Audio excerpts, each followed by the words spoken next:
Good morning class civil second year. आज हम applied mechanics का अपना नया टॉपिक पढ़ेंगे। तो जैसे पिछले उसमें हमने पढ़ा था लॉ ऑफ पैरेललोग्राम, ठीक है। तो उसके हमने लॉ ऑफ पैरेललोग्राम में क्या क्या पढ़े थे, एनालिटिकल मेथड और ग्राफिकल मेथड।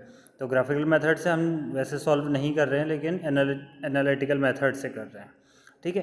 तो उसी के साथ हमने नया चीज़ भी पढ़ी थी, एक फोर्सेस, लॉ ऑफ फोर्सेस पढ़ी थी, या बलों का त्रिभुज का नियम भी आप लोगों ने हेडिंग पढ़ी थी। अब उस चीज़ के बारे में हम थोड़ा विस्तृत से पढ़ेंगे कि किसी पिंड पर एक बिंदु पर लगे एक पॉइंट पर जब दो फोर्सेस लगे होते हैं, ठीक है, तो यदि चक्रीय क्रम में किसी त्रिभुज की दो भुजाओं का परिणाम एक एवं दिशा में प्रदर्शित किए जा सकें, तो उनका जो रिजल्टेंट होता है, जो परिणामी होता है, वो रिजल्टेंट त्रिभुज की मतलब जो ट्रायंगल है उसकी थर्ड जो डायरेक्शन होगी वो उसका क्या हो जाएगा, एक उसका रिजल्टेंट माना जाएगा, ठीक है।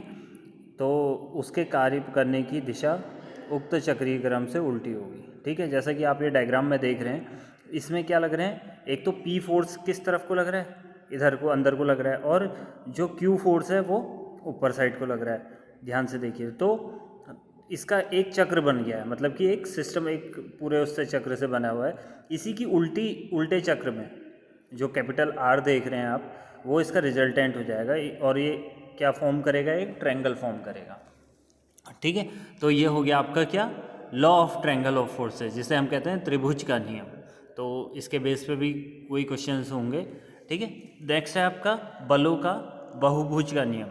बहुभुज जानते हैं, पॉलीगन, जिसकी तीन या तीन से ज़्यादा, चार या चार से ज़्यादा ऐसे हो जाएं, जिसमें 1 2 3 4 5 जैसे, तो उसे हम क्या कहते हैं, बहुभुज कहते हैं। क्योंकि 3 वाला हो जाता है ट्रायंगल, 4 वाला होता है रेक्टेंगल या स्क्वायर, और फिर 5 जिसमें होंगे वो हो जाएगा पॉलीगन, ठीक है। तो इसमें क्या होता है, किसी पिंड मतलब कि किसी एक पॉइंट पर या एक बिंदु पर जब बहुत सारे बल एक साथ कार्य कर रहे हों, ठीक है, यदि परिणाम एवं दिशा में एक, तो आप क्या कर रहे होंगे, बहुत सारे बल एक ही पॉइंट पर आके लग रहे हैं या एक ही पॉइंट से निकल रहे हैं, तो वहाँ पर क्या हो जाएगा, वो एक क्या फॉर्म कर रहे हो, बाहर से उनके एक लाइन, जो लाइन ऑफ एक्शन है वो लाइन क्या प्रदर्शित कर रही हो, एक पॉलीगन को प्रदर्शित कर रही हो। तो वे बल क्या होंगे, आपस में संतुलन में होंगे, मतलब कि वो सब आपस में संतुलन में आ जाएंगे, ठीक है। तो जैसे कि आप यहाँ पर देख रहे हैं कि एक पॉइंट O से F1 F2 F3 F4 F5 5 बल कार्य कर रहे हैं एक ही पॉइंट पे, तो हमने इसका एक पॉलीगन बना दिया।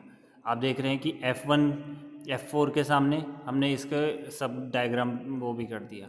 तो इसके जो रिजल्टेंट होगा वो आपको थर्ड वाले डायग्राम में दिख रहा है कि हमने R1 R2 और R3 बना दिए, 3।